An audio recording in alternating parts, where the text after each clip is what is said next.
Dallas is right in the thick of the Stage 1 playoff hunt, and they're well on their way to putting another W in the win column, up 2-0 over the Dragons at the break. Welcome back to halftime, everybody. Malik here, we got Bren, and we got Wolf joining us this time. Wolf, thank you so much. No problem. Glad to join you. Yo, so far in this half, man, my heart breaks for Shanghai. Oh yeah, times, it does. Man. You hate to see it. You hate to see it. Yeah, it was that first map.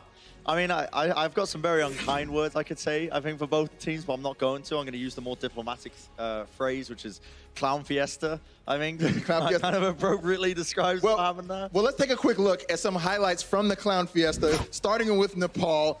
Again, a little bit all over the place, both of these teams so far, right? Yes, it was a little bit, I'm definitely not going to say clean. You know, we witnessed some clean Overwatch just a moment ago. These two teams have definitely been chaotic, definitely being quite a little bit all over the place. So it's an interesting one for me because I'm looking at the Shanghai Dragons and I'm feeling like they had a good start in this opening game. It's very close between both Dallas Fuel and the Shanghai Dragons, but I still feel like they're playing under their potential right now. Yeah, I also feel like they're a very emotional team, and we know that losses like this are definitely going to affect them quite a lot, especially that lost fight there at the end, this one here, where this one just goes completely the other way. Like, it was all over the place. Okay, so where did they go wrong here? What happened here at that point? Where'd you begin with all of this, though? Like, they had two people on the point. You've got Youngjin switching to Reaper. You've got, like, DM on Widowmaker. You know, I could get into it, but it'll take us 30 minutes. So, you know. I got, like, somewhat happy when I saw the Reaper pick come out, and then I was like, he was going one-on-one with Unco, and I was like, what is happening here? I don't know. It was interesting. All right, well, let's move on to Hollywood. Hollywood was a little cleaner for well, at least the Dallas Fuel. We saw RCK pop off quite a bit. Yeah, I mean, I think the Sombra is kind of in this meta, one of the big X factors for a lot of these squads. And we're seeing in some of these team fights, the EMPs are really the deciding factor coming through for the Dallas Fuel. And it's ironic in this series in particular because Ding is known to be the stronger Sombra, but the tables certainly have turned here as Dallas is just winning these fights here with the Sombra repeatedly, not just on Hollywood, but also on Nepal as well. Yeah, I got to give props to RCK personally as well for his performance on Sombra. Started out in the season, he wasn't fantastic. He has improved leaps and bounds. In fact, you look at these statistics, look at how much he's outperforming Ding in that regard. Like, the amount of enemies he's hacking, the amount he's EMPing is just absolutely absurd in comparison to what Ding was being able to put off. On top of the hero damage, of course, as well, you can see. Like, these numbers, he's just putting out insane work on this hero in particular. Yeah, I think that Dallas just prepared really well for this series. Instead of trying to beat Shanghai's Sombra with 3-3, they decided the best way to do this is to improve RCK, go kind of in a mirror Sombra versus Sombra matchup there. And they clearly made it work. I mean, with such a little prep time, and it's the same opponent they just faced that make it work, that's pretty impressive. I was going to say, do you think that maybe they kind of experienced the matchup against Ding, so they kind of got they came in with some data this time? I think so. The downloads There's a lot of data on Ding as well, like not just in their previous match, but in pretty much all of Shanghai's previous matches. Download complete, baby. All right, well, guys, we're going into the second half. The Dallas Fuel up 2-0. Shanghai, they need to get back into this game. Final thoughts, what do they need to do to turn this game around? It's got to be shutting down RCK, I think, on the Sombra. Like, it's clearly a tech strategy that they're employing here. They've clearly, like, got something planned to try and counteract it. I mean, the one thing you can do against Sombra play is by playing more aggressively into them, denying them away from getting a lot of these hacks off. That's what Shanghai need to clean up here coming into the second half for me personally. Yeah, I think so too. I think trying to shut the Sombra down is the best thing they can do. And maybe a little bit tighter play in general, better communication. I do like Ding in over Gregory here. And I think that if they could just communicate how to shut down RCK where he is a little bit better, then this is a series they can certainly bring back. All right, well, Ding has to go in on that Sombra if they want to turn this game around. Shanghai is down 0-2. Can they pull out the reverse sweep? We're going to find out in just a bit. The Overwatch League is powered by Intel. Game, record, stream without compromise on Intel Core i7. And by Omen by HP, the official PC and display of the Overwatch League.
And in a match between the Dallas Fuel and the Shanghai Dragons, you'd better believe it's heating up.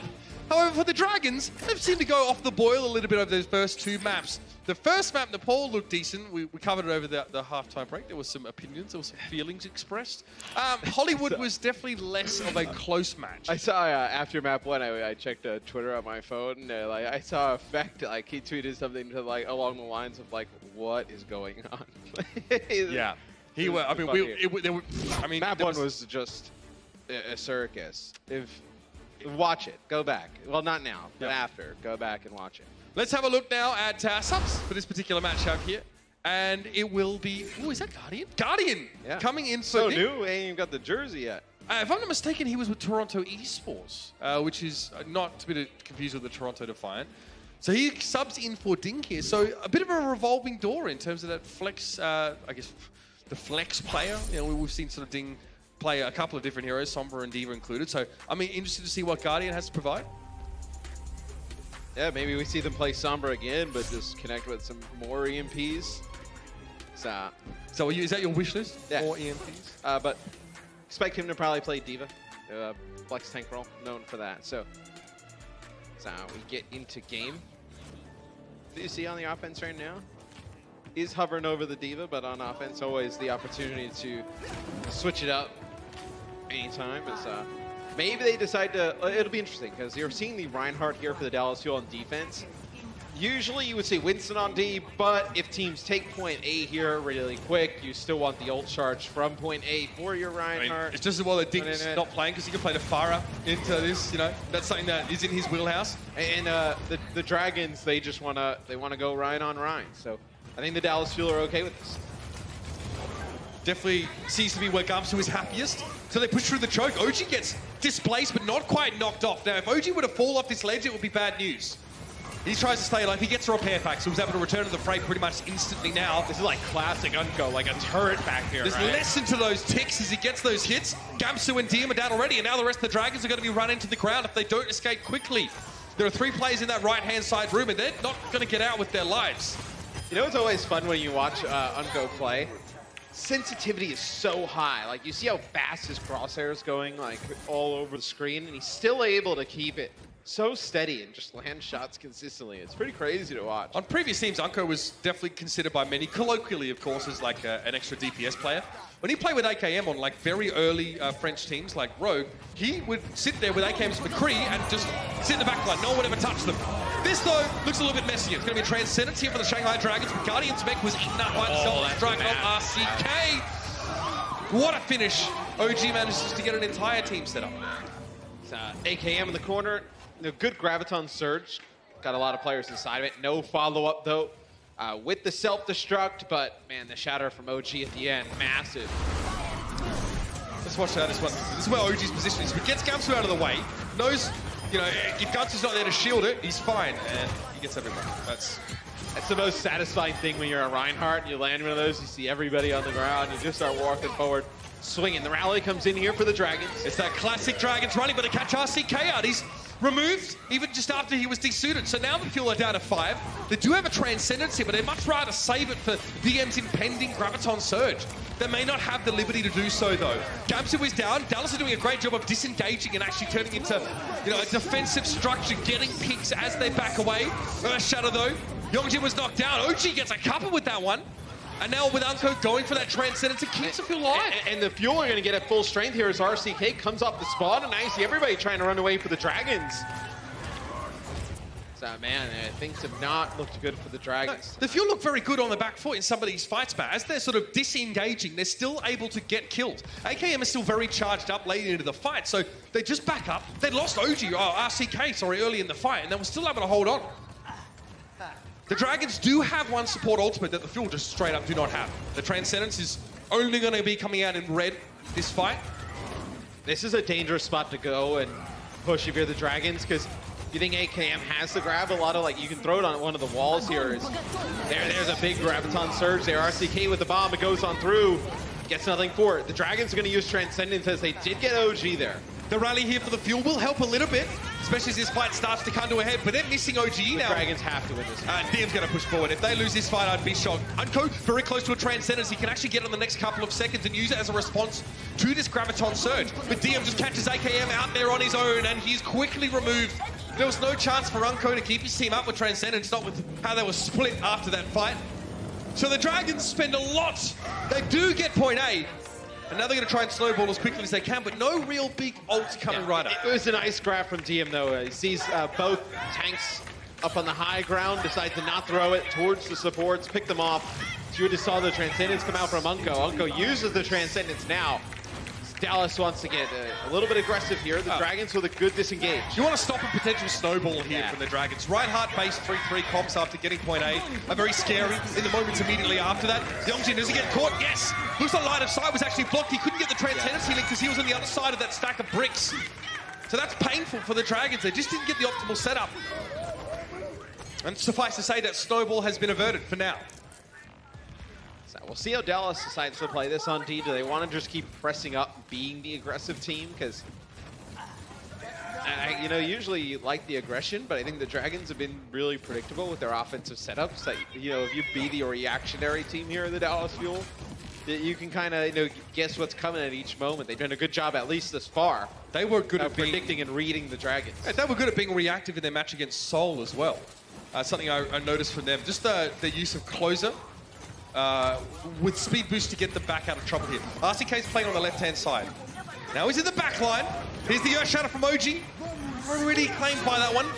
Soundberry now immediately brought into the fight here, and the Dragons are trying to push up on the point. Gumsy's trying to get close to OG, but he was knocked away. He's down to one. OG tried to finish him off with the Fire Strike now, but he has to shield his self-destruct. At the last minute, OG turns his shield to prevent the Fuel from being taken down by the explosion. Much more fighting still to be done, though. It's DM and Luffy caught inside that grab, and Transcendence was used. Oh, but Gumsy wasn't there to protect them, so they lose 2 to the self-destruct anyway.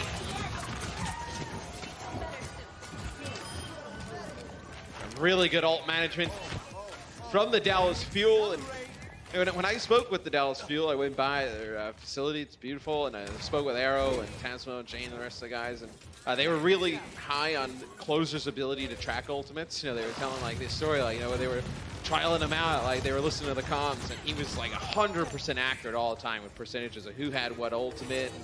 I think you've really seen his shot calling like pay off today, where you see they're doing a really nice job of tracking the Dragons' ultimates. DM and Gamsu stepping up. If they know, they'll know that Gamsu has an Earth Shadow right now. How do they play around that?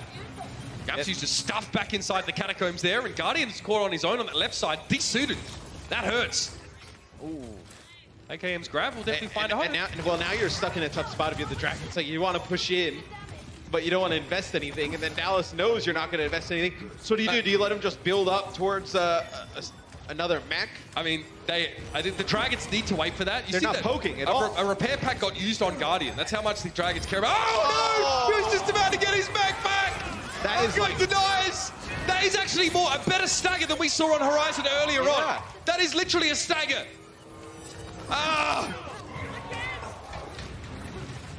It's just the little things, man. Like the Dragons have the talent, just a little play. A soul crushing though, isn't it? Like, oh, you see him, he's just about to hit that cube. It burns like 20+ seconds off the clock, and Dallas did a nice job not letting them just build it up super quick. He just dropped the mech in for a service. He was, you know, got about 180k miles on there. You know, had it re-detailed, nice splash put on there. And now look, I mean, Dallas is in a position where you use maybe 1 or 2 ultimates. You win this fight, you have an advantage in this fight, even if you only use a few of those. And then you come back to the last fight, you have another ultimate advantage. You win that one, you hold on point B. Well, batter up. The Dallas Fuel now going to have to receive this latest onslaught from the Dragons.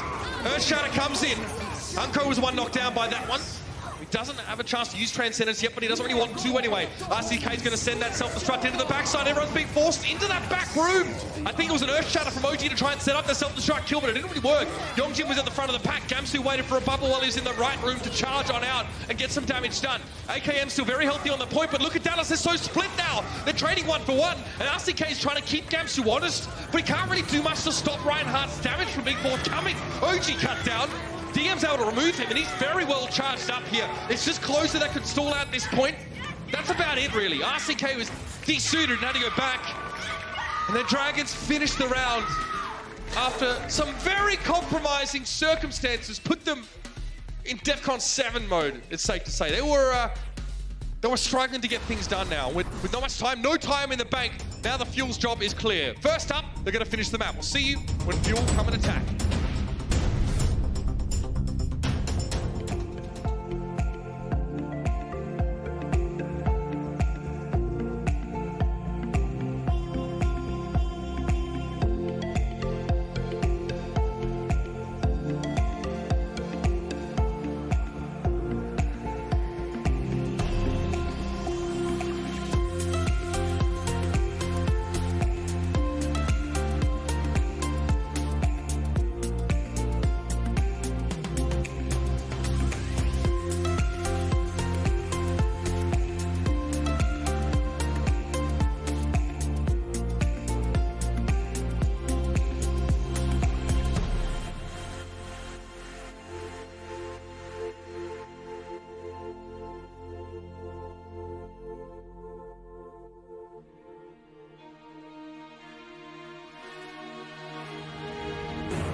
Nothing brings back the warm and fuzzy feelings of our inaugural season than a classic Dallas Fuel Shanghai Dragons slugfest.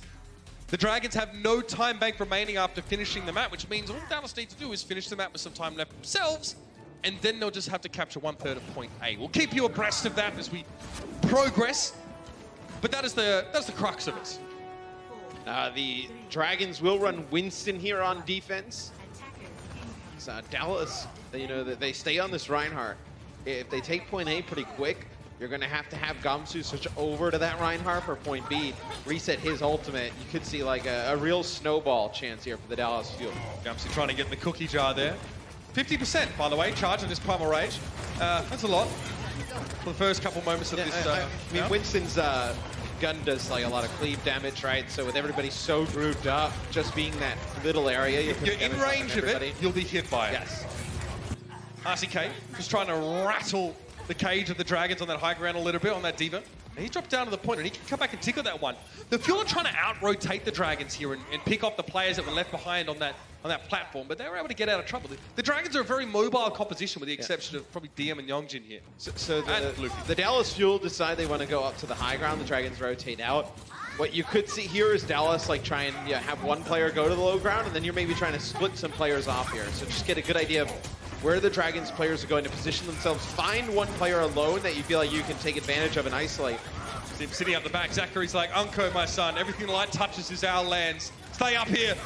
Let me help you heal the rest of my team properly. Gamsu in Primal Rage is low. That Discord Orb is going to make it hurt. Get OG just before the Transcendence comes out. It's still a trade in terms of main tanks here. Arguably, the Reinhardt loss hurts a little bit more. That's all three Fuel have that first tick on the point map. The Fuel have positional control now. The Dragons have to rotate high and lose yet another point before they can really come back. But they do get Zachary, so they're rewarded for that. DM has a Graviton Surge. He's actually sucked into one himself there. YK was trying to make the difference. They just left that self-destruct right on top of DM's head.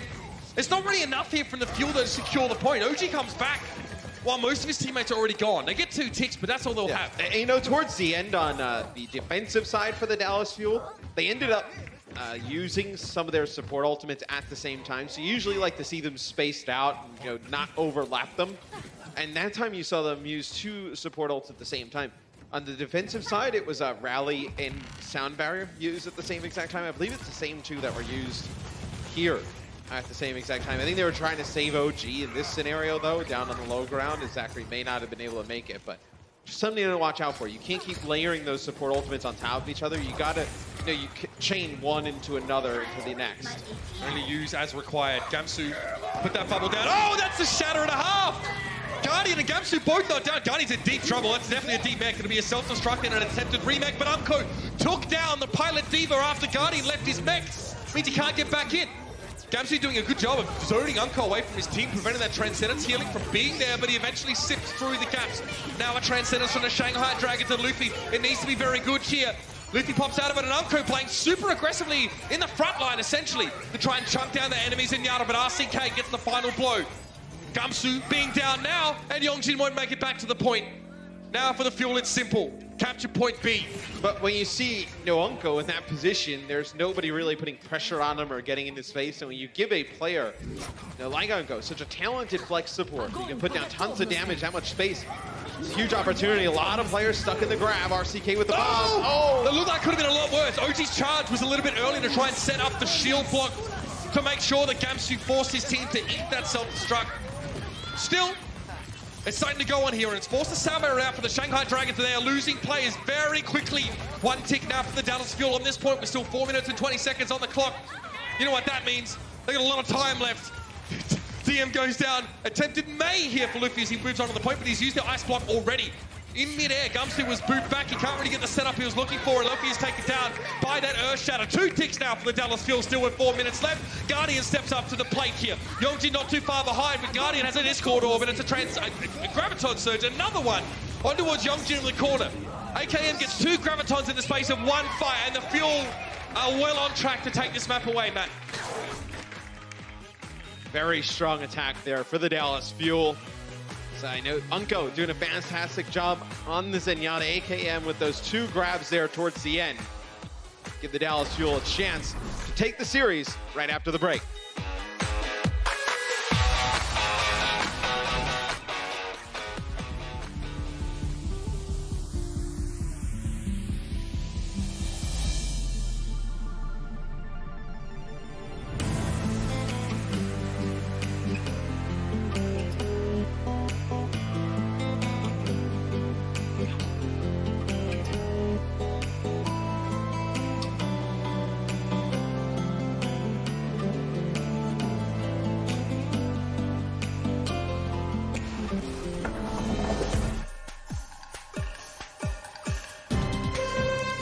The path is clear for the Dallas Fuel to take not only this map, but also this series, which would give them the 2-0 in head-to-heads against the Shanghai Dragons over their last 2 consecutive matches. They'll be happy with that, Matt. You know what's interesting looking at some of the stats is we'll get a replay here from Closer's POV. So this is the grab. It gets in there, doesn't it? Up at the end, yep, nice boop. But just how the healing's kind of distributed amongst these 2 teams, very interesting. So I know Unko with 39% of the healing here for the Dallas Fuel, 41% for Zachary. And you look over on the Dragon side, and Luffy has a ton of healing, Mitch. 20k right now, 53% of the team. You have Yongjin with only 10k, so he's getting out healed by Zachary in the Brigitte role by about 4,000 there, which is massive. Huge amounts of healing from Zachary. Well, I mean, Luffy as well. Luffy's got 11k in Transcendence healing alone. 20k all up, yeah, we've seen that today. That's interesting.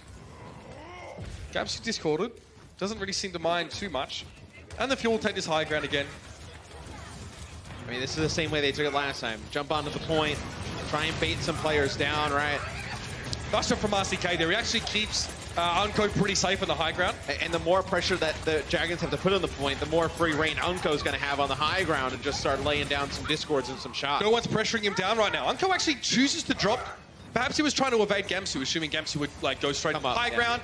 Unko would hide behind OGE, and Gamsu gets taken down. He actually really had nowhere to go.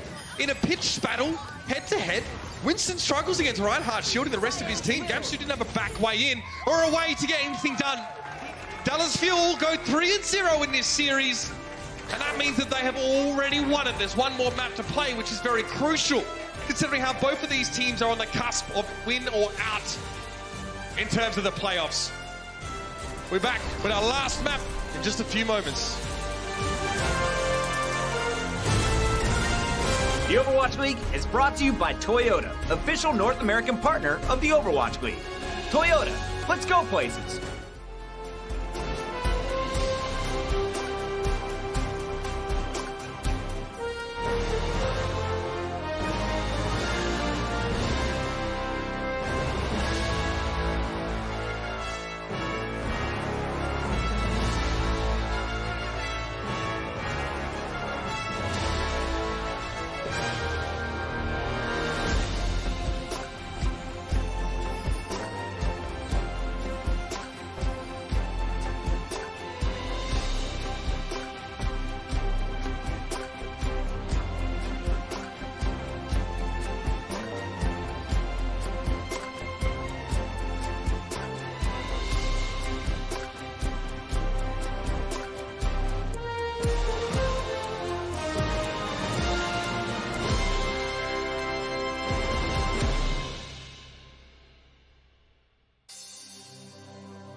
Well, the victor in this match has already been decided after a fiery first 3 maps. And that was the first map 3 that Dallas Fuel has actually won the season map. First assault one, so good job to the Dallas Fuel. Coaching paying off, Arrow doing a fantastic job getting the team ready for the match here against the Dragons. Don't think he expected like the craziness of this match, how it's been this far, really scrappy. Surprised the Dragons didn't play Reinhardt on defense in that last defense point there on Anubis. I think after how their defense went the first time, they probably could have just opted into the Rein-on-Rein matchup. I don't think they were afraid of Dallas cheesing them out or going for this like DPS heavy composition to best They did the first time. I mean, if you wanna go in and change the way you play at the end. So as we mentioned here a lot, every map does matter. So right now, if the Dragons do take this final map, that would be a clinching scenario for the stage playoffs for the Vancouver Titans. So the Vancouver Titans somewhere, Bumper, he's hanging out. He just realized, he just turned the match on. He's like, oh, I'm a Dragons fan now, right? So if the Dallas Fuel do win 4-0, though, obviously everything's still fluid there in the top 8 for the stage playoffs. Again, to see the Fuel have recouped their pretty average map differential now to ±0. So they're pretty happy with that. And that could matter in a case if there's the potential. 0 is still not ideal, but okay. No, but if there are a bunch of 5 and 2 teams or 4 and 3 teams that need to be separated somehow, you don't want to be the one that misses out because if you lost a map here or there. We got a substitution coming into map number 4 here. And it will be Ding rejoining the Dragons roster. All right, so with Ding coming in, Dallas should be expecting some Sombra play. Dallas probably opts into playing Sombra of their own, a lot like what happened on Hollywood. We need to see Ding getting better than like solo EMPs. I know RCK pretty much doubled them up in terms of players EMP'd and hacked back on Hollywood. So if you're going to run the Sombra, you got to get a lot of value. I think it's got more to do with how the Dragons are trying to start these fights, man. We think back to that Hollywood fight when the Dragons were attacking and they were chasing OG down. They used EMP just to get him. I mean, by the way, if you want to hack one person, just right click. What did you say in the last map? It's a vintage Dragons like it rally. Is. It feels like we've only seen it for one game, but no. I mean, it was the scoreline. It was like a vintage season 1 experience, like a brawl between the Fuel and the Dragons. Because a lot of teams do use the rally to engage, but it was pretty like when they were playing around these fights, they're just kind of pushing into chokes, kind of lingering. They're kind of waiting for the other shoe to drop, and that's when the EMP comes through. We have a trap remix now for this Route 66 song. It's the only map we have it on. I don't know what. I don't know where it came from. I dig it. So the Dragons started the attack here. Shocker! Both teams are playing some. Yep, not too surprising. So both teams now have swapped sides. So the Dragons are on offense, but now they're just going to the high ground, dropping down, trying to play from the other side here. And RCK's in such an annoying spot right now. Just straight up behind him. He was on the high ground before. He chose to reveal himself by shooting for a bit. And you don't... OG, careful. Repair pack there as well. There, he got taken down by the Fire Strike. I mean, as far as burst damage goes, that's about as burst as you're going to get from these comps. Either Zen, right clicks, or Fire Strikes. Still... Dallas still kind of coming out on this is that you do get a hack on the Youngjin, not able to burst down the Brigitte, though. Brigitte too strong. Youngjin's... Yeah. Okay. Gamsu comes back, and the Dragons have managed to break through here. I mean, they were always going to spawn much closer, and the Fuel would always have backed up after that first fight, but still. Dallas does build up towards some ultimates, though. I mean, look at RCK versus Ding in terms of Sombra, right? 100 to like 60 right now. Zachary and Youngjin both have rallies available, but AKM has doubled up DM, so you're going to get some key ultimates here earlier for the Dallas Fuel on D. How about that one? That's an EMP. That one found 3. Gamsu down, in fact, was 4. In fact, with Gamsu being included there. Youngjin able to rally, despite the fact that he was EMP'd, and Ding's able to find AKM, just skirting around the edge of the fight. RCK was hoping to hack the guy up, but I think the Dallas Fuel were done what they needed to do now, and this is a bit dangerous here. Oh, RCK very close there. Oh.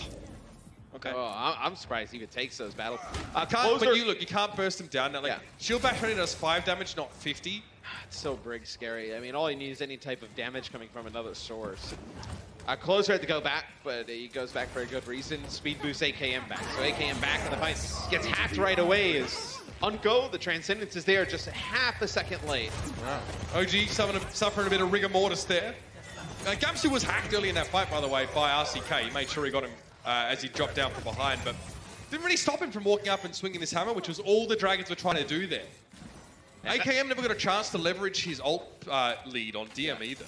No, as both Zarias will have Graviton Surge, and Youngjin able to build up towards another rally.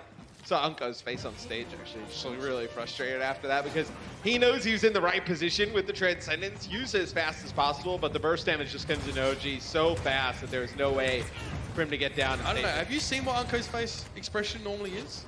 Yeah, but he looked super upset there. He looked really frustrated, like... He's a man of few words, but it is always written on his face. OG forced back here. Transcendence, okay. So the Dragons want to use this one aggressive. That's really interesting. AKM still still grabs into that one, and there's a big EMP. The whole front line of the Dragons were knocked down with no shielding on whatsoever. And I like that. The Dragons trying to take a fight early. Yeah, the fuel were pushed up. But they had to chase for that one. I mean, they ended up using the Transcendence early on in the fight, Shanghai did, and it gave AKM some time to have them grabbed without the healing from their Zen. And if they look, the Dragons down 3-0 obviously in the series, but a few different things go their way. They come in with like maybe a little bit of a cleaner terms of like calling and when they want to engage with these ultimates. And they're right there with the Dallas Fuel. You can see why these teams' records are so close. But the Dallas Fuel just have the small things down. Unko again pops the Transcendence, was out of the way. Did a good job avoiding getting EMP just a half a second late there. Shanghai disengaged still. There's nothing he can really do there to keep OG up. The Shatter comes down, they connect on AKM, they burst him down. Shanghai going on the offensive here. Maybe Unko almost wishing he was hacked there so that the fight was over longer. They didn't staggered out. But however, there was only one person on the payload for most of that fight, so it didn't go very far. I mean, he is playing it right, Unko. Like, you want to stay out of the line side of the EMP, then you want to use the Transcendence. Yes. It's just sometimes you have to play so safe that you're not able to make it back. So the payload moving through. Second part of the map is you can see that gate. That's checkpoint B there. So if they can make it to the gate, they'll open up that door and go to the end. As Youngjin destroying all of the banisters here. Yeah, and about it. RCK trying to go for a hack on him, but from above was DM. Gamsu dangerously low, and a very clutch Transcendence keeps him alive. It looks like if you want to fight this time, and they get 3 of those EMPs, but it's still going to be a sound barrier from Coma. He still managed to keep the Dragons topped up. And that was great from the Dragons. Instead of just everybody getting EMP'd and died, Coma stays out of line of sight, able to land the sound barrier after the AKM who uses the Graviton Surge. The follow-up not there for the fuel. See, unlike Transcendence, sound barrier actually gets taken off you if you get EMP'd during it. Speaking of which, Unko, great timing in that one, but still the burst damage was enough to take down Zachary. And Unko probably frustrated. He's had multiple Transcendences at good times, and it hasn't been enough to save the rest of his team. Yeah, I mean, look, you may think, like, just watching it from the overall POV, like, man, like, the Transcendences really haven't been getting anything. But, like, you're using them at the right time. The theory behind them is correct. The theory behind them is correct. His positioning is very good not to get hit. Just not getting a lot of value out of him, right? I mean, like, he's trying to Transcendence and then someone dies to, like, a charge or some other form of burst damage or Discord Fire Strike or Zen right click. I think one of the bright spots for the Dragons here today, Mitch, has been Komi and Luffy. Had very good games. Ding there with the EMP. You can see the push start to come through, but... Just really solid push here from the Dragons in general. For a second there, I thought the Ding had been discovered as he was about to try an EMP. That's cute. But he wasn't, and he got that off. Yeah, Luffy's getting a Transcendence every minute 9 seconds, doing a nice job, in terms of healing in damage. Toe-to-toe with Unko. Faster than Unko on the charge. Yeah. So I think the Dragons, that was really the Dragons' big downfall last year, right? Their supports. I mean, they had nothing really going on there. So this year, though, looks to be vastly different. Big pick on Unko. You can push through with your own Transcendence here. They get the sound barrier. The Dallas Fuel had to use some sort of ultimate. Unko didn't have an ult anyway. I mean, a 4-man EMP. Gamsu doesn't seem to be too bothered by it. It's just Dallas Fuel trying to get away from this fight in general. Been very solid for the Shanghai Dragons on this map. Haven't really been styled up too much at all. Payload is being contested, or was being contested briefly by Closer. He now gets taken down. OG moves in with that shadow, but he has to get off the payload and the charge in. He gets back just in time to get beat down. And the Dragons get across the line with a very respectable time. Really good ult rotations there from the Dragons. In terms of their support ults, you're connecting with the EMPs in a big way. 11 there. Players connected with the EMP from Ding in the first half. So Dragons looking much better here in our map 4. What we just said, like, the Dragons do win this map. It means that through a complex series of calculations and equations. Yeah, Sideshow sitting at home with his calculator and his protractor, adding it all up. His sock mic. Get the compass out, bag of doing all the math, yep. Yeah, you can stay there, Sideshow, by the way, we're fine. OG trying to Yeah, again, go for the game changer here, but didn't quite make the big difference. Yeah, sound barrier from Koma keeps it Luffy alive. He gets pinned there, and then OG in a world of trouble. Yeah, so I'm saying the Vancouver Titans do get through if the Dragons win this match. They make playoffs. Which the Dragons are in a tremendous position to do that. Taking all 3 points with 1:20 in the bank. I mean, you got to try pretty hard to lose this one. I mean, huge lead. Even finishing this map is difficult enough in and of itself. I wonder if the Fuel try this Symmetra strat that we saw the other day, where they teleported up to the high ground and then switch off of it to get some kind of high ground advantage. It does mean that the person switching off Symmetra ends up behind the rest of the team, but if it's D.Va, they can just boost up there. But let's say, for argument's sake, what they could do is like teleport. I thought maybe teleport and then use the Ana for like a biotic grenade going backwards, but we'll see if they decide to use this teleporter. This would be good if the Dragons played close. The Dragons kind of hiding around this corner here. The Dragons might be ready for this, though. If it's going to go on top of the train cart that Koma's standing on. All right. There it is. Okay, that's not too bad. It's just Right, so we've seen teams try and use it on that left-hand side. RCK just switches to Sombra here. AKM was hacked immediately, which is kind of annoying for him because he gets 0 charge at the start of this fight. And he's not going to get any from that bubble either. Oh, dear. Okay, up the cart they go. Gamsu must have hit a big fire strike as well. 74%. That is huge. Yeah, I guess they're all lined up, man, inside. Oh! Unco downrange finds Luffy. RCK went down at the same time, but finding that pick there is just massive. Well, now it puts you in a weird position because the Sombra is going to respawn directly behind you and the Dallas Fuel are on the other way. It's not the intended That's strategy. exactly where RCK wants to be, man. Yeah. Gamsu's very low here. Also, the card is moving. Usually during this, like, you're able to contest if you're the Dragons, but they've let the card move all the way around by Big Earls. It's really odd to see. Yeah, I would say this hasn't gone the way the Dragons would have liked it to there. And the reason why it was moving is because, quite frankly, the Dragons were being very slow to engage on the Fuel after that exchange of support players. Or the Sombra versus the Zenyatta switch.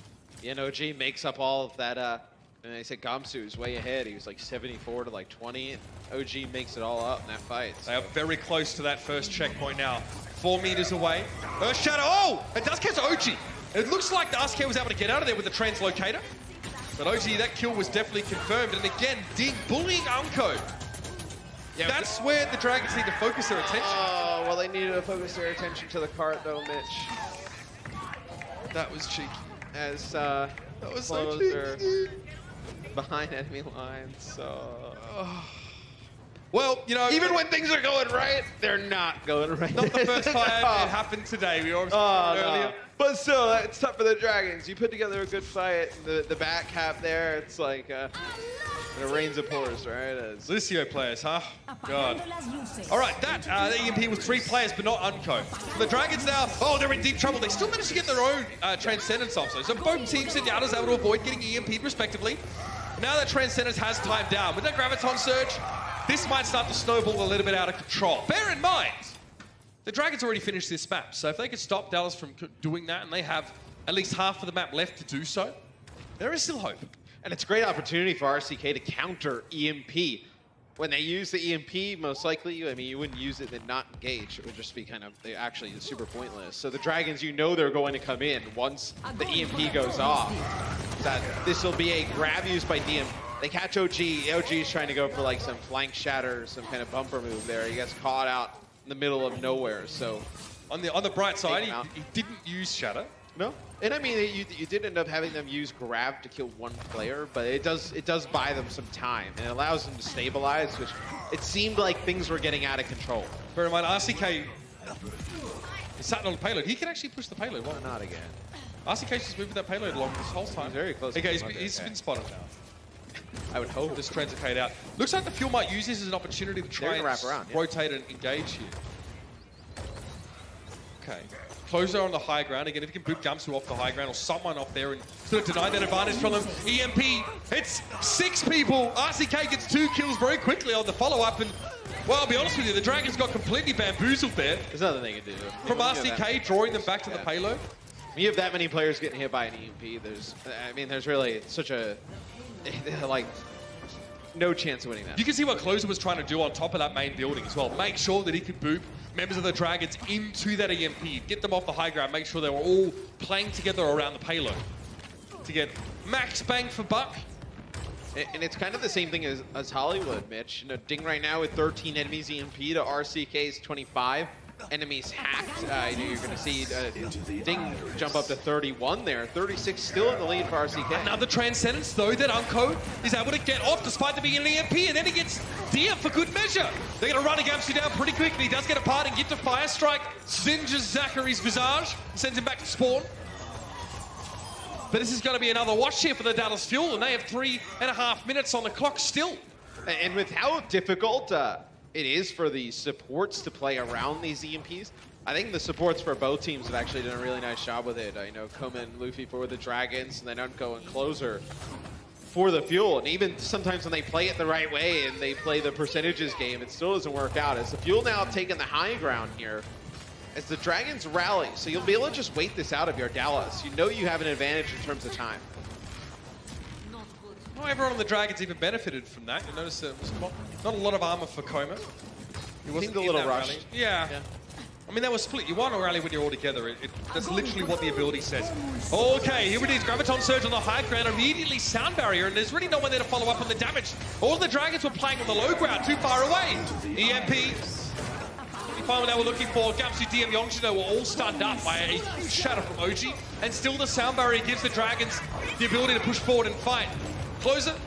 Oh, he's trying to back away from this one. The Fuel are trying to get the payload as far as they can and try and work on the half of the Dragons to split up. That was a much better EMP there from Ding. Connects with a few players, specifically Unco there, so you don't have Transcendence. Shanghai, Koma uses Sound Barrier, able to engage. It's a good fight for the Dragons. So that graph that they end up using, it was nice. They captured a bunch of players up on the high ground. I don't know who's going up there to finish them off, though. I look good, though. Don't have like a diva up there for positioning or anything along those lines. I mean, I appreciate the aesthetic value of it. This one, though, might just be a little bit more effective outside of looking good here. OG goes for that charge in. There was no bomb to set up with. There's no divas in this match right now. But still, that Transcendence from Unco makes it just so easy for the Fuel to keep pushing forward in a fight where they're not necessarily going to win. Like, they get a couple picks, there's still a lot of damage on the table. As soon as they EMP, they just move up, they know they can win. And I think there towards the end, as OG lands a shatter at the door, just trying to prevent Gamsu from getting on. As he does come back here, Ding trying to make this interesting, stall it out. Yeah, this should be the Fuel able to get onto the point here towards the end, but Luffy comes through, DM just trying to stay alive here, putting down some damage. He gets hacked up as well. EMP late in the fight. 3 people EMP now. Luffy low on the point. Closer OG Zachary there. Koma's low. Now it's going to be a 4v2. The players are here for the Dallas Fuel. They can keep this one going. Payload inching ever closer. Gamsu seems to have actually been hit by that stun. Even though he was essentially out of line of sight, but it must have just hit him, his back leg. And it's so hard to get the Wrecking Ball off of the cart, right? You have the shields. You see he's going the ground slam. He drops now, but you're able to have some of the Dragons come alive here off the spot. And the Dragons now have gotten Dallas behind them in terms of time bank. They'll be happy with that one indeed. I mean, it's a long map, so getting a minute and 20 on its own is pretty darn good. The Dallas Fuel have their time bank burnt down to about 55 seconds remaining. So it's going to be a 5-second boost for both teams to get Dallas up to 1 minute. And we'll see you guys for the conclusion of this map right around the corner.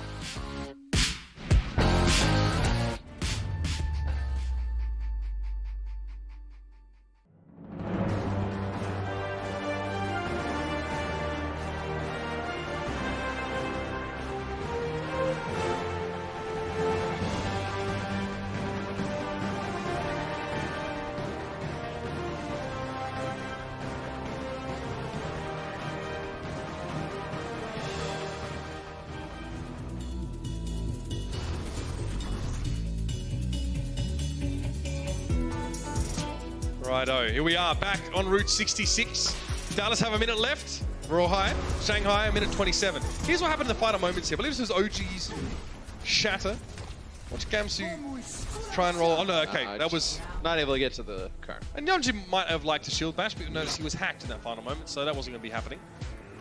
You know, one of the final fights before, and I think one of the things when the Dragons go back and look at the VOD, they can probably kind of start to change up, get on the same page, is when Dallas is pushing them closer towards the end, you had Koma and Luffy alive, and then DM, and both supports go one way, DM goes the other. And they just run over DM, so he loses all his Zarya charge. The supports end up staying alive for a bit longer, but you know, get everybody going the same way, staying together, I think would have been much more effective as Dallas on offense here.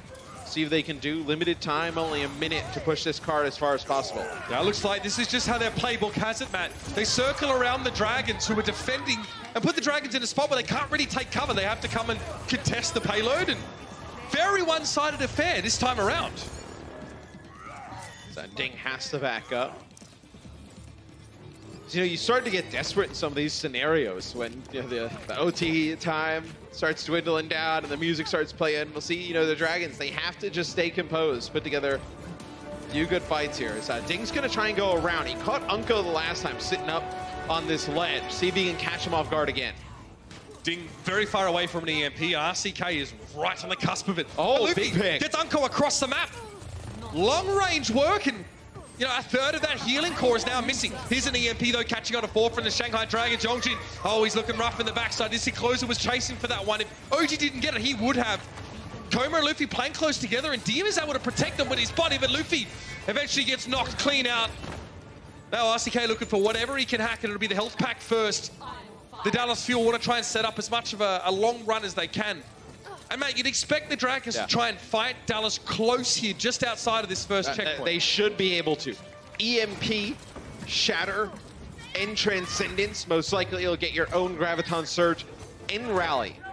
The Dragons, you combo some of these, very, very difficult for Dallas to power through. Even if Dallas had all of their ultimates, right? You think you can use some of these together for the Dragons to even power through something along those lines, where not a lot of firepower available for the Dallas Fuel. You do have Sound Barrier and possibly Transcendence here, so we'll see if Closer and Unko can play this positioning game. Ding out there on the dark web, looking to do some hacking. There it is. OG blown up. Oh, they get off the payload. Nicely done. It's just a grab off the cart. Nothing you can do. Easy as you like. OG taken down early on, so there wasn't really any way they would have stopped follow-up damage regardless. So that is where the Fuel's push will end. And it's really simple for the Dragons. They just have to exceed that distance, which was 1 checkpoint plus 74.55 meters, which is no median game to you, which is fine.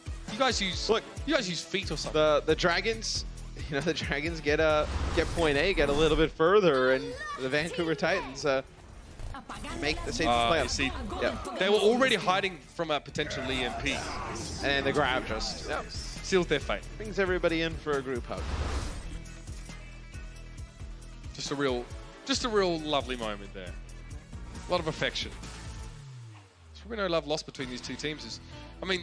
The Dragons and the Fuel went back and forth very heavily last year as well, in our inaugural season. They played many times together, and there were some very close games between Dallas and the Dragons. The Dragons never prevailed, though. And I think coming into this year, I think the Dragons had much higher expectations, right? I know a lot of people predicting them potentially stage playoffs into season playoffs. I think some nerves for some of the. A lot of these players are new. They don't have the experience of last year, right? Now to come in, I think you put together something like let's say if you can get maybe like a 3 and 4 stage with the Dragons, or like let's say you finish just above 500. I think that would be great for the Dragons as well. Yeah, everything in its own place, right? Okay, RCK down. Ooh. Okay, very early. Diem was able to pick him off there. He was actually behind them at the time, so maybe they just turned on him. And now the Fuel, who were defending, just need to sort of die on the card here. They need to push up and just end the fight on the payload. That did not go well for them at all. No, ideal first defense here for the Dragons. RCK, he goes all the way behind enemy lines. See him up on Big Earls. Just kind of waiting there for his team to come back. So the Dragons now... they're going to have Ding up here, just trying to... Ding is looking for RCK. He's trying to get a hack on RCK when RCK fell back. Oh! No! Really? He was 1v6 Ding against the Fuel. It was not the RCK. What? That's huge. So now Gamsu will have Shatter coming up. You don't even think Dallas fights this. The Dragons still, time is against them here. They have to get to that golden box of victory. No, they won't fight this. RCK is going to be careful. He's out over on the bridge. Yeah. This payload probably gets through now. It takes some time for the door to open, so we are going to be in overtime by the time the payload gets here. So it's still just one fight that Dallas need to win, but what ultimates do they actually have, really? Closer switch to the Ana here, because they know they're not going to be running. Wow, Ding! And he's got... Oh! He was just too deep. He was pushed in. Ding would have had EMP for this fight, but now the Dragons are without him. Youngjin's also gone down. They're going to throw the Transcendence into this fight and hope to try and make something happen with only 4 players. The Fuel patiently let him back up a little bit here. Who's going to swing into this grab? Gamsu, be dangerous for him to do that. EMP connects here, and it hits very hard. 4 players. RCK's got EMP as well. He's going to use it back now. 4 players on the Shanghai Dragons. Gamsu down already. AKM found DM. Up towards the side. Cobra's trying to stay alive, but it forced off the payload. And the Dallas Fuel. What on earth was that? Sombra's dying in the weirdest places. Zachary's got his hands up in the air like, what? Like, he has no idea how they escape with that one. Delayed EMP from RCK, despite them having lost a couple of players. A clean 4-0 for the Dallas Fuel. And I will reveal this publicly. We're kind of, we're unsure going into this match. I talked to AKM, he said, I don't know, dude, like this could be... Dragons are tough. This could be it. And the Dragons, propelled by the desire to collect that salty run back, but the Fuel remain undefeated by the Shanghai Dragons and go 4-2. Still very much a chance for their playoff chances, their playoff odds on the line. They've got to come out of this season, the stage, more than 500. And the 4-0 maps is huge there for Dallas. You needed to make up something in the map count department in terms of win-loss. Getting a 4-0 here is massive. Oh, this is going to be a fun one. I'll give you the big tip. Let's head down to the floor with Mika and young Zachary. Thanks, guys. We got Zachary here. Give it up for Zachary, Overwatch Arena. You are the new blood on the Dallas Fuel. You're kind of the rookie, but you've been getting a lot of play time. What is the switch like going from Contenders to OWL? What's your mentality? So Contenders to OWL, a lot of it, like Overwatch League teams have a lot more resources than Contenders teams. So your coaching staff, like the top-down views, like there's a lot more analysis you can put into the game. So there's a lot more intricate stuff than in Contenders, where it's mostly just like, all right, we have these comps, let's just play better than them. But in Overwatch League, like especially with Dallas, where we have a bunch of coaching staff and we have a lot of resources, like we get so much feedback and strategies and so much intricate stuff that we can do in order to like be better than everybody else. So it's a lot more structured. Well, it seems to be working out. You guys are doing pretty well. And speaking of which, you guys are a huge contender for being in these stage playoffs, and your last match of the stage will be up against Boston Uprising. How are you feeling going into that? Do you have any strategies you guys are working on, or are you just really hunkering down and going for the basics?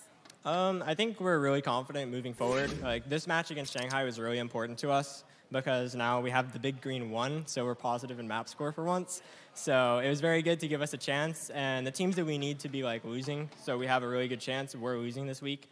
So going into the Boston, I think we're just gonna focus on basics, just play goats, and just make sure we're clean and fixing all the issues that we had this match. Well, congratulations on your big green 1, and congratulations on your win today. That's all we have down here. Back to you, Mitch and Matt. There we go. Not too shocking to hear what the plan is going to be for the Dallas Fuel moving forward, but one match left inside the stage for them. Look at them now at number 5. And the Boston match is certainly winnable. You win that, you go to 5-2 for the stage. That green 1 turns into like a green 3, and I mean, look where they can go. Jump right up to the top. I mean, they do have a chance to get themselves into the top 4 here. Last couple of weeks are going to be incredible for a playoff implications, I'll tell you that. It's time now to announce our player of the match, brought to you by Omen by HP, and it has to be the boy, Benny.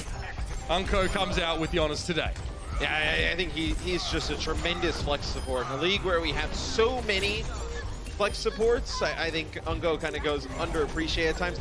He can deal damage with the best of them, right? The positioning with the transcendences, always in the right spot. Unko deserves some love today. That was an important pick on Guardian there, who was just going to re-mech and keep fighting on that point. Took the Zenyatta orb to the knee, was never the same since. Unko, great performance from him over the course of this match. 109 eliminations, 23 deaths, but more importantly, 32 final bros. So, in the head-to-head, like the kills that he gets to deaths, he's positive. So. And I mean, the damage amplified by the Discord orb is huge as well. 20k damage. I mean, that is a great use of the Discord orb, providing some extra resources for the rest of the team. Well, it's been quite the day, ladies and gentlemen, from breaking bread with friends to kicking things off here on a Friday. We made it rain a couple times, and so did the Vancouver Titans in their first matchup. There were so many super faces in the crowd. We even had goats. More than we normally had. We'll see you guys tomorrow for some more Overwatch League action. Tune in. It's going to be a great weekend.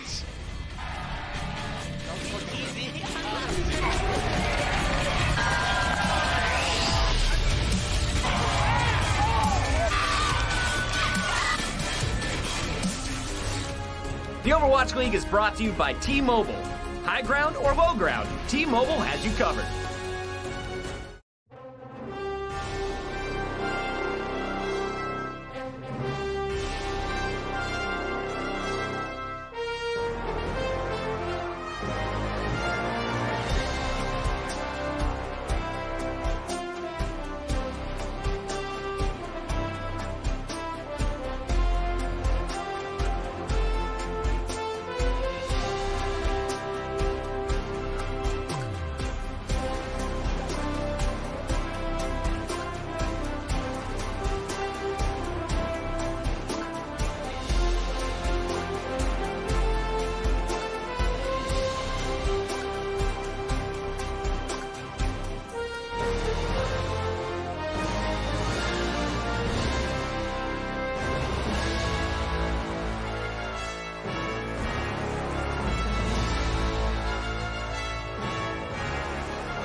What's cracking, people? Welcome to another edition of the Watch Point Post Show live from the Blizzard Arena in Los Angeles. I'm your friendly neighborhood console player and host, Malik Forte, joined at the desk by Zoe, Brent, and Wolf. Guys, another exciting day. We had some high-level Overwatch finally today, some good matches. But again, as I always ask at the beginning of the post show, what was the biggest takeaway? We're going to start with you, Wolf. I don't know. I just really thought the Dallas versus Shanghai series was going to be a lot better. I really enjoyed the New York series previously, but this felt like as bad as Star Wars Episode 2, this episode 2. It was like the Sombra Wars, but no, the acting was bad. I didn't like it. I didn't enjoy it. The last Young Jin? Oh, The Last Jedi? my goodness. All right. What about you, Brent? For me, oh, man. Where does one begin? Where does one begin? When we saw some good quality Overwatch, I think, out of the San Francisco Shock and a New York Excel, I had question marks in my mind before the games today. I was wondering, can NYXL perform well against another good team? And the answer is yes. So that's what I learned today. I learned that despite the fact that NYXL were not being tested beforehand, you know, a bit of adversity, they still come out on top. You know, a lot of people are going to take the match that's the Shock had against Vancouver in the match that they had against New York and compare them. There's going to be people out there that do that. Yeah. I mean, they can do that. I'm not. You know, I'm going to take them separately as they are. Yeah. But it's I can definitely tell. I think Shock will be disappointed with today, obviously, because the scoreline being 4-0, it doesn't tell the full story. This was such a close series from start to finish. I will wrap my point up in a moment, but it's like they're going to be kicking themselves because every single map was winnable at a certain point. For sure, for sure. All right, so what about you? I learned a lot. As per usual, you know, every day is a learning curve here on the desk. I learned that Cruz is still the X factor when you give him free range and you don't actually trying to like counter him and keep him busy. He is still making those big plays happening for his team. I also learned that Ben Best was a lot better than I expected. I really think that in some parts of that match against the Titans, he really went toe to toe with Bumper, which made me super excited. I also learned that the San Francisco Shock, I know everyone else hyped him up and picked him as like a top like 3-4 team. I did not, and I can publicly say it now. Oh, God. But now I will. This is super bad nowadays. But now I will. Shut your mouth, Brent. No, I needed to know that they're for real. I felt like the games I've seen from them in the past were not against opponents I personally would rate quite as high. Right. So seeing how they actually performed against NYXL, who did try hard, and seeing how close they got, that really impressed me. So for me now, they are 100% top 4 team. All right, all right. That's good. I was actually very impressed by Paris too, personally. But guys, of course, don't forget to get your Overwatch League All Access Pass. It's the only way to check out the live Q&A with Young Jin from the Shanghai Dragons live on Twitch right after Watch Point. Now, Young Jin and his Shanghai Dragons faced off against the Dallas Fuel today for the second time in a row, and both teams were fighting for their playoff lives. And coming out of halftime, the Fuel were up 2-0 and building off the success they had against Shanghai last week. Could the Dragons pull off a miracle reverse sweep to help their stage playoff hopes? RCK and the Fuel said, nah, son, you got to earn this W. Another solid second half from the Dallas Fuel, and definitely not as close as the first game. No, but yeah, the very first round of the first map, that looked close. I got really scared about my prediction here. I actually tried to, like, in my mind, I already flip-flopped. I should have picked the other ones, but I'm glad I stuck with it. I'm really, really impressed with that game. I didn't expect it to be that one-sided in the end. Yeah, so I didn't think it was going to be that one-sided either. I mean, either way, I thought it was going to be a closer series. I just feel like the Shanghai Dragons tried something different today, which was not necessary in a match that's so important for them and so close. Like putting Guardian in, for example, totally was off to me. I think they should have kept Ding in longer. We also had Gegari start, and she had some great moments, but there were some not so great moments there at the end of Nepal. It's just a series that I feel like all Shanghai fans are going to be left with question marks as to why these decisions were made and why we do not see the same form from the Dragons tonight that we saw in their previous series against the Fuel. I completely agree with you. And it comes back to an earlier point that you were making as well, Wolf, about Shanghai just being an emotional team, I think, inherently. And if you get these early losses, the early loss from control, eventually it starts to rack up, and you can definitely see the team sort of kind of deteriorating in a way as well in terms of their play.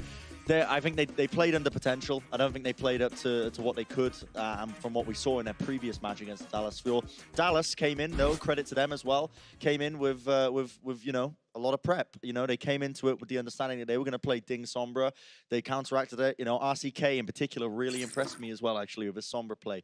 He stepped it up significantly since the start of the league. Right, right. Do you think the Dragons got in their own heads after that first map when they kind of botched that last team fight? It's impossible to tell, you know. Yeah. Like from the gameplay, I would definitely say that there was an issue there, like in terms of the team play with their general play in total. But you know, it's impossible for any of us to tell unless we're literally in the in the communications, listening to them. And yeah, but neither of us speaks Korean, so no. Yeah, even if we were in their comms, we still wouldn't know. Exactly. I could have known, but I wasn't. I wouldn't. Oh, okay. Right, you actually speak Korean. Oh, yeah. I think what we have to take away from the series is a combination of two factors. Yes. You have Shanghai trying a bunch of new stuff all at the same time. They have that emotional first loss where the map was clearly winnable. And on top of that, Dallas really leveled up. I mean, they really came prepared for this. Yeah. You can see it in RCK's play. You could see how they played completely differently, trying to counteract Ding Sombra. Matching the Sombra versus Sombra was just what they needed. All right, and now the Dallas Fuel, they're in 5th place. Do you guys believe that they can stay there? Everything is possible in the Overwatch League. But that's anything the thing. That's true talk. No, but it's true though. Like we never know what a team is going to look like on stage. Yeah. Like we can only predict so much looking at statistics. We can look at numbers and we can look at their previous games. But in the end, this is still all a matter of how are they feeling today? Like, are they going to show up? Are they not? Like anything is possible. So for us, it's really just a guessing game. I mean, I wouldn't go as far as to say it's a guessing game, but we have had these crazy upsets. You have the Atlanta-Paris match that kind of went in a big circle there, that love triangle situation there with the Gladiators as well, where everyone's always saying, oh, look at this, they won this, and they must be better, but then they end up getting upset and losing, like Atlanta just did in their previous match against the Gladiators. So, I mean, upsets do happen, but I think it is a rigorous schedule, and you have to look at the fact that this was a repeat match for the Shanghai Dragons. They come off an emotional loss. Yes. But I think that the Fuel have definitely leveled up a lot. AKM filling effect shoes extremely well, and I think this team is just going to get better from here. Right, and Dallas with that win, one step closer to the Stage 1 playoffs. But guys, we're going to take a quick break, but coming up, we break down how the NYXL capped off a perfect 7-0 stage with a statement win over the Shock. More Watchpoint Post Show coming up next. The Overwatch League is brought to you by T-Mobile. High ground or low ground, T-Mobile has you covered.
It's okay.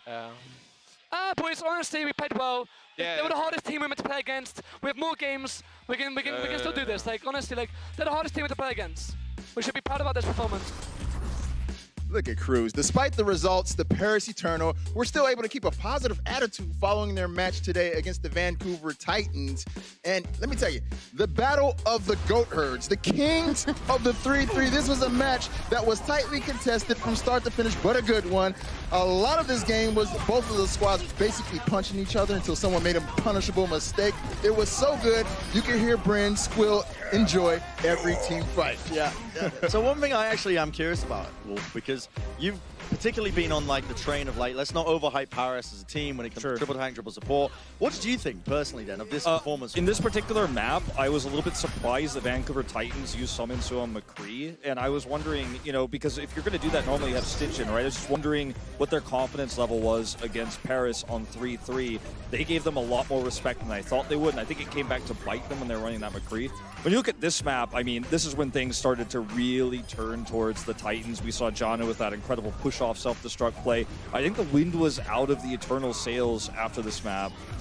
Yeah, I think I'd agree with you there. Honestly, like, I think it was repeated issues from Paris. I'm thinking back to this series. It was quite some time The alt ago. management, I think, was the key Exactly. factor there. Right? It was really all coming down to the alts being used in the most odd scenarios, I dare say. It just kind of felt like they don't understand how to use them and combine them together. Like they initiated weirdly and then didn't follow up. So it was, yeah, I'm not sure what the conversation was like in comms there. Yeah, when you're fighting against a team like the Vancouver Titans that's so aggressive and Bumper is always trying to find flanks to hit these big shatters, you're going to have bad team fights. You're going to have bad ult management because you're trying to yell and calm about where Bumper is, what he's doing against such an aggressive team. One thing I want to talk about just briefly about this is we got to see Shadowburn's return to pro play here. Oh, yeah. This was a big shock to me when I saw him walk out on stage. I was very excited because he's one of my favorite players back from the beginning of Overwatch. And a lot of Korean players like Haksal, for example, have come out and said they were inspired by him. You know, Haksal was an aspiring Genji in Korea when Shadowburn came out first. So it was kind of a cool matchup to see them face off here. But I think that he's being groomed to replace Soon in this Zarya role right now. And I think that is incredibly important for them to be able to utilize him, because even though he didn't have the greatest Zarya game of all time, I do see small tweaks, I do see small improvements, and I don't think this is something anybody saw coming. It was kind of like the ultimate weapon, the secret weapon for them. Didn't work out in the end, but I like that Paris is not afraid to try something like this. Wolf, off the back of what you just said, because I'm actually a big Shadowburn fan too, what were some of those improvements that you saw? Was there anything that was really stand out that you noticed? I just feel like his grabs were overall, minus the ones that did whiff, like better. His movement was better with the team. Bubble management was better. It's not that he's massively better, you know, than Soon in every single regard or anything like that, but it's the small things that you notice in Zarya play. Felt like the cohesion was better. And, you know, given that he's actually a Russian player on this roster as well, that's impressive to me as well. He's able to come in and synergize very well here. Right. Definitely good to see Shadowburn back out there for the Paris Eternal. But moving along, a loss against New York today would not be great news for the San Francisco Shock's playoff hopes. So you best believe they came in focused and gunning for a victory. The Excelsior were playing no games, going for a perfect stage record, but the Shock weren't competition to sneeze at either and pretty much traded blows with New York the entire game. This was such a sick showcase of Overwatch in its most competitive form. It really was, and it was so close. If you were looking at the stats at the very end of the series, like, they really matched up well, and that's something I did not expect. I did not expect New York to actually be baited like that. I didn't expect them to be forced into a faster-paced kind of play style, into more aggression. We saw Mano going out there, which he usually wouldn't. Like, actually abandoned their backline in some scenarios, which is something we've barely, if at all, seen from New York. So the fact that San Francisco Shock managed to take them and like get them out of their shells was super impressive. Yeah, I will say I'm actually impressed as well with Shock. You know, I said it before, you look at the 4-0 scoreline, you think, oh, it was a one-sided affair. It wasn't. It was actually very close between these two teams. I was wondering what improvements they were going to be making, and from what we saw of Shock, I liked everything that I was seeing. I was liking the fact that Super and Sinatra were playing a lot more reserved than they usually were. So playing kind of into the kind of NYXL tempo. New York Excelsior, very good team at disengaging. Like, disengage is their bread and butter, and they weren't really falling into the repeated traps that I thought that they would as a team. I feel like New York really passed the test, though, because even though Shock pushed them to the limit, forced them to hard engage fights, which is not what New York does. They struggled on Nimbani, they struggled to the earlier parts of Volskaya, but by the end of the series, they were winning those fights, and it was, in my opinion, all Nene and Meko making it happen. Really great plays. Jonak's usually the star of this roster because he's the one chipping away. That you see the speed boost come through, you see New York clean everybody up. Shock didn't allow them to do that, and yet still New York was able to stay composed, and that makes them such a terrifying opponent. They could play both sides of the coin here, offense and defense. Such a scary team right now. I think they might be the scariest team right now to play against, just in general, because like you said, it's every point that you've just hit on the head there. This team is just unreal. Like, even when they're being pushed and pressured, this is the first time we've seen them really sweating. They still come out on top. Like, that is just absurd. This is a squad that is really just not slacking in the slightest. Right. I don't think I've ever seen Jonak neutralized in such a way, and they still win 4-0. Yep. It's wild to even think about that. Now let's take a look at the Zarya numbers from Nene and Sinatra. Wolf, you casted this match. What did you see from that individual matchup? When you look at this, you could see the stats are incredibly close. And this is another moment where we have to praise Sinatra, right? You know, look at, he has higher hero damage, or excuse me, higher hero damage done, and only 3 more deaths, right? So he's tightening it up. He's playing more passively, but yet he's still able to out-damage Nene. The problem is that what these stats don't show, you know, minus the limbs per graviton surge, is that Nene was able to consistently get the kills in the proper fights. He knew when to engage and when to actually make that damage more valuable. Right. All right, well, we're going to move along. So I'm really curious to hear what you think about the Shock keeping, you know, a 12-man roster. I mean, it's all talented players, but it seems like it's kind of too big of a roster. And we saw last year with, like, the London Spitfire. I have seen this. I have foreseen this. I know what's going to happen with the Shock. I can tell you all about it. This Johnny. What? Get the hell away from me. What is Johnny doing? What the hell is this? I know what will happen to the Shock. This is Watchpoint Studio, am I right? Yeah, you're in the right place. Okay, lost that mustache quicker than Monty. It's so good to see you all again. Wait. Oh, Brennan. Where have they been keeping you? Brennan, it's so good to see you. Have you been in the cupboard this entire time? Have you sorted out the dishwasher yet? When was the last time you took out my dishes? Okay. I don't fully understand what's going on right now. Oh, it's so good to see you. You've grown so much. I'm gonna call HR. Wolf, when I last saw you, I don't know what's going on right now, guys, but we're going to take a quick break and get things sorted out. Stay tuned. We'll be right back. It's too late for this, man. It's too late for this. The Overwatch League is powered by Intel. Game, record, stream without compromise on Intel Core i7. And by Omen by HP, the official PC and display of the Overwatch League.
I just shielded it. I wanted to try and pin the Ryan. Oh, I'm sorry.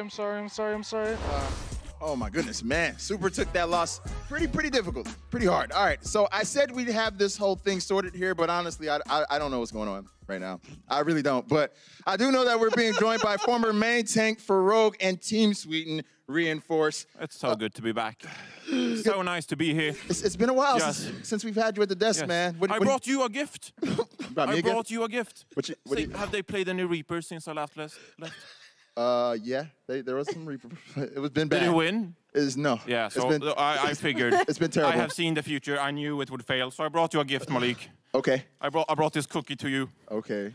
Thank you. Yeah, there was a new store opening up down the street. Okay. Yeah, it's called Cookie Crumbs and Company. So do recommend you check that out. I appreciate you, Johnny. All right, so we were just talking about the San Francisco Shock, and it seemed like I can't do this with you right now, dude. It seemed like something. Ears. Yo, just let Johnny be educational for a little bit. I know. Are you seeing what I'm seeing? He's educating you about the new cookie shop. Dude, all right, sorry. Look, Johnny, I just want to know. Is there a problem, sir? Oh my God. Where did you even get this? It's my latest project. Johnny, do you have anything about the San Francisco Shock in this book? I have plenty. Let me show you my book. Okay. Oh, yes. Show us. It's, wrapped. You'll get that. Okay. See, thank you, Zoe. Can you do this old show? So I was very fortunate. Yes, I was very fortunate, I must tell you, that I got this signed. The foreword is by Sideshow. So I'm going to show you it now. I haven't seen it myself yet, but Sideshow, I'm still working on a title, but Sideshow did the foreword in this very book, and I will show you here. Here is the foreword. It says Paris number 17. I don't know if I agree with this. Paris, I'm sorry, we gotta...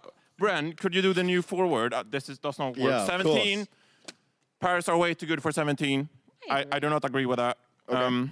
I have tons of stuff here. I can flip through the book if you'd like, Malik. Yeah, I want to know what's up with the San Francisco Shock. You were just talking about I'll give it a look. Okay. Can you hold Going through this book? This is bigger than Bren's book from last year. Jeez. Oh, yes, here it is. Yes, San Francisco Shock. They are a really stacked team, but unfortunately they have 12 players on their entire roster, similar to the London Spitfire last year, and it has yet to work out for a proper team. They are very much young and unproven, this squad, so despite all your efforts to hype them up as such a good team, they just doesn't have it yet. They need to click as a team and maybe even give the few players a boot. Who knows, they have too many. Can I ask you a question? They don't have enough. Can I ask you a question, please? Oh, yes. Sir? Yes. So where would you place Shock then, right now? I think they're a solid top 5 team, yes. Okay. But they're not quite there yet, my young Brennan. What's holding them back is the big roster, is what you're saying. Yes, they have too big of a roster. There's going to be internal conflicts. They have 5 DPS. Yes. What is Baby Bay doing? He's such a good player, and he's wasting away on the bench. He's been gone longer than you. Where has he been? Oh, no. I am very much confused. Don't do that. All right. Well, Gandalf, or I don't even know what to call you. Johnny the Wise. Johnny the Wise. Reinforce is no longer. He fell in the Battle of Bangkok with the mayhem that was Team Sweden. But I have returned as Johnny the Wise, and I'm here to bless you with knowledge. Johnny the Wise. Of an actual pro player.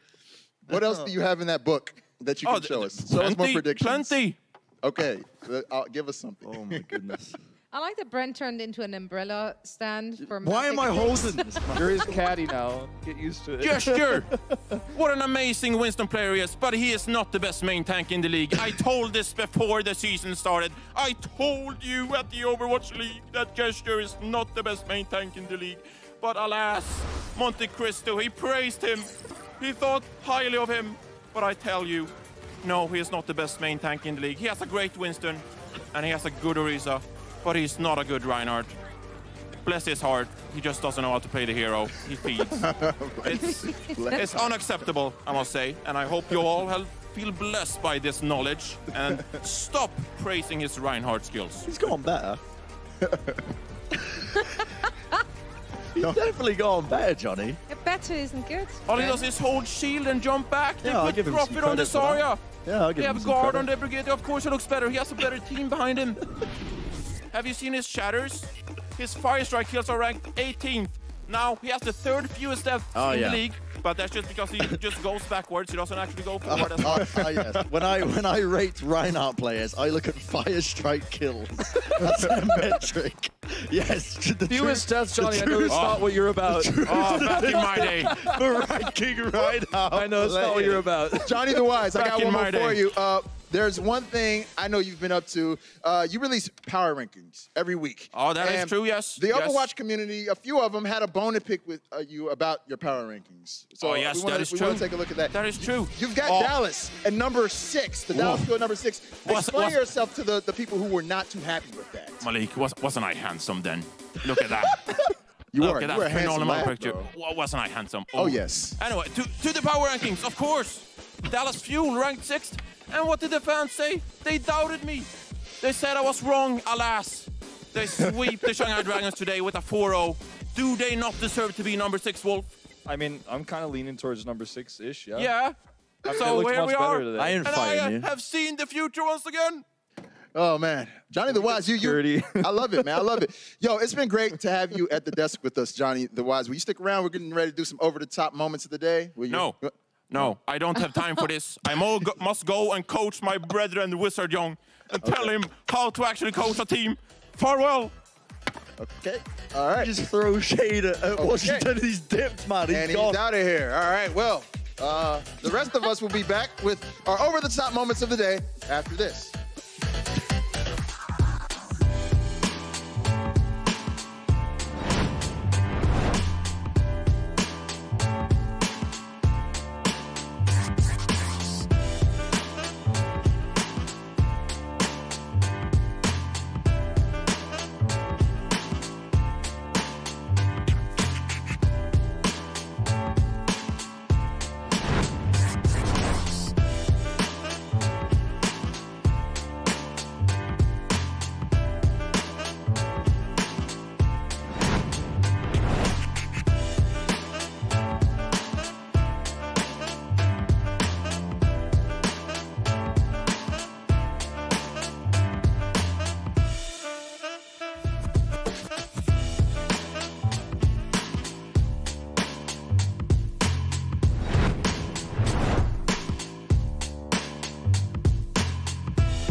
welcome back. Let's take a look at Twitch teams, or which teams, rather, are getting the most love on Twitch today. The Atlanta Reign, they're still on top of our CheerBits leaderboard. Everything's pretty much unchanged at the current moment. Any surprises to you guys? None? Vancouver's still not in there yet somehow. That's kind of weird. All right, pretty soon. And also, as you can see, we have our individual leaderboard here as well. Nothing. Oh, wait, what happened to... What was He's gone. He's gone. He's gone. U505 Type 9. Yeah, we have Lackish There we go, Bobby, finally. who's bumped into the top 10 too. This is awesome. All right, well, guys, keep those cheers coming. And speaking of cheering, it's time we see which moments made us cheer the most today. It's time for the most over-the-top moments of the day. And at number 5, we've got a sneaky, cheeky back cap by our boy Cruz on Lucio. What killed me about this is them trying to use the transcendence as well to catch up. I don't know if we're going to be able to see it in this kick. Yeah, they see he's like trying to use the speed. He's like, no, come on, please, Cruz. Don't do it. Don't do it. Don't do the back cap. I mean, this fight was clearly won by the Titans as well. I think they definitely should have just gone back. Oh, that's so good. Look at him really not like being sure if his team is still behind him. Hey, guys. Very awkward walkouts here. Youngjin, I can't believe it. He can't stand the payload. He can't nail the walkout. Like, poor guy. Directions are hard. It's tough. It's tough. It's really tough. What about it? The walkouts sometimes are the hardest part. Where's he going, man? He's going out the arena. Oh, bless him. Bless him. All right, Bumper doing what he does normally and being a big bully. Being aggressive. This was brutal when I saw this. Yeah, this is tough to watch. Like, you're thinking he's going to put Fincy out of his misery. No. Sorry. Straight back there. Oh, this is awful. Oh, man. Oh, my God. It just doesn't stop either. This is actually very tactical when you think about it. Next up, we had the voice of Symmetra herself in the building. This is a great moment today. This one gave me the chills, actually, to be honest. Absolutely. It was super wholesome. If you've missed it, definitely go back and hear her out, hear what she had to say. That was a beautiful moment. Very, very inspiring. Very inspiring indeed. And look at the flex right there. So beautiful. Last but not least, we had Janu drop in the Diva Bomb like a coin in the whale. All right, this is like a drop shot in tennis or something, man. This is just like super finesse what we saw here. I was actually getting super hyped when I saw this backstage. It was in my mind. Nobody called this a boop, though. There's too many terms in Overwatch called that. This is not what this was. Yeah, a nudge? Yeah, a nudge maybe. Yeah, maybe a little nudge over the edge. A nudge. All right, guys, and looking at tomorrow's schedule, lots of great action. Personally, I'm looking forward to that Guangzhou Charge versus the LA Gladiators matchup. Anything you guys looking out for? Seoul, Washington. Seoul, Washington. Yeah. Zoe, just wait for Zoe's reaction. I just looked at Zoe. No, in all seriousness, the last match of the day, Hangzhou versus Toronto Defiant. I think that has potential to be very good. Huge playoff implications on that matchup. Yeah, it's kind of like a rivalry that exists in Korea between these two teams as well. So excited to see how it shakes down here in the Overwatch League. All right. Well, guys, that's going to do it for us today. We saw some amazing women at work today in the Overwatch League and around Blizzard. And I just want to say Happy International Women's Day. And let's make sure we make every day feel like International Women's Day. Let's normalize it, okay? Not just one day, all year round. Puckett and the crew will be back tomorrow for the pre-show live at 11:30 a.m. Pacific. So, guys, until then, have a good night, everybody. You're going to do it.